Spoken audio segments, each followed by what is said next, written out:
हम मरियम बाजी के, बड़ी वाली मरियम बाजी की बात कर रहे हैं। आप वो ये गुस्सा ना कर जाए मैंने उन्हें बड़ी वाली कह दिया, थोड़ी सी बड़ी, मतलब 19, 22, 23 साल वाली बड़ी बाजी, क्योंकि उनकी हरकतें ऐसे ही हैं जैसे अभी भी वो छोटी बच्ची हैं।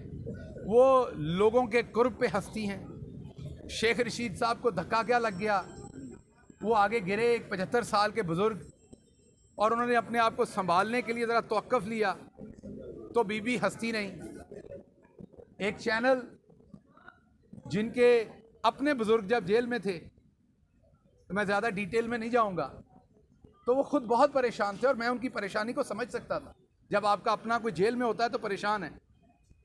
उन्होंने सारा दिन लोगों के रोने और हंसने का मजाक उड़ाया। मैं अपने सांस के लिए मास्क मांग रहा था, मेरे मास्क मांगने को भी रोना कह दिया गया। अगर आप देखें तो मैं रो नहीं रहा, मैं मास्क मांग रहा हूं। आप उस टाइम मुझे ऑक्सीजन का मास्क दे दें तो मैं आपके सामने खड़ा हूं। मैं ना उससे पहले रोया था आपके सामने, ना बाद में रोया था। मैं मास्क मांग रहा था, और अगर मुझे सफोकेशन होगी तो मैं चीख के मास्क मांगूंगा। उस दिन मुझे जब अदालत लाया गया था तो मुझे नहीं पता किस चीज़ का मुझे इंजेक्शन दिया गया था कि मैं अपनी प्रॉपर होश में भी नहीं था, ताकि मैं अदालत में कोई बयान ना दे सकूं, ताकि मैं अदालत में बोल ना सकूं। मैं मऊफ था उस दिन, और मैं अगर उस मऊफी में मास्क मांग रहा हूं तो उसको टेलीविजन पे चलाया जा रहा है, ये रो रहे हैं। तो हजूर, मैं उस टेलीविजन से भी रिक्वेस्ट करूंगा और मैं बाकी दोस्तों से भी रिक्वेस्ट करूंगा कि जैसी जेल में बाजी को रखा गया है, वैसी जेल में तो इधर से हमारे ये आधे कैमरामैन जाने को तैयार होंगे। इनको भी छुट्टियों पे भेज दें उस रेस्ट हाउस में, सहाला वाले में। हाँ, शायद मैं बाहर ना होता, मैं सहाला के उसी रेस्टोरेंट में होता, वो जो रेस्टोरेंट या उसको होटल कह लें, जो भी रेस्ट हाउस कह लें उसे, तो मैं वहाँ होता चंद दिन के लिए, और फिर मैं उसके बाद मैं लंदन जाता या अमेरिका जाता, वहाँ से सर्जरी करवाता, और वापस आके इतनी ऊंची आवाज़ से बोलता कि आखिर ही हो जाती।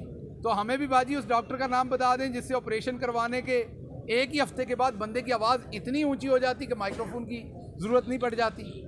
तो इसलिए ये दोनों बाजियों को थोड़ा सा पाकिस्तान की इक़्तिदार का एहतराम करना चाहिए।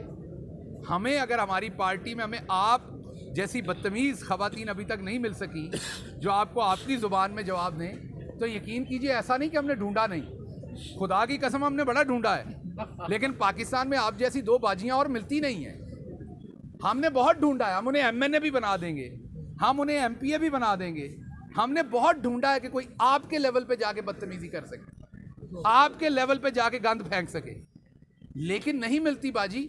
जिन खवातीन से बात, अगर मैं तो गली में को सास और बहू लड़ते देखूं तो मैं उन बाजियों से पूछता हूं कि आप बड़ी लड़ाकी हैं, क्या आप हमारा PTI का दिफा करेंगी उसी जुबान में जिसमें बाजी मरियम सफदर और बाजी मरियम औरंगजेब करती हैं?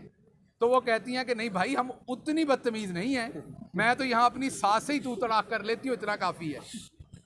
तो इसलिए आपका हमारे पास मुकाबला नहीं है, हम बदतमीज़ी में आपसे माड़े हैं।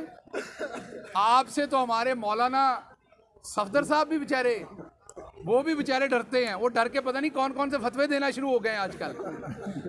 अब मेरी मिन्नत है कौम से कि उनके फतवों पे चलते हुए वो काम शुरू ना कर दीजिएगा, क्योंकि उस काम की जो बाद में नतीजे निकलने वो मुल्क के लिए बड़े ख़तरनाक होने हैं।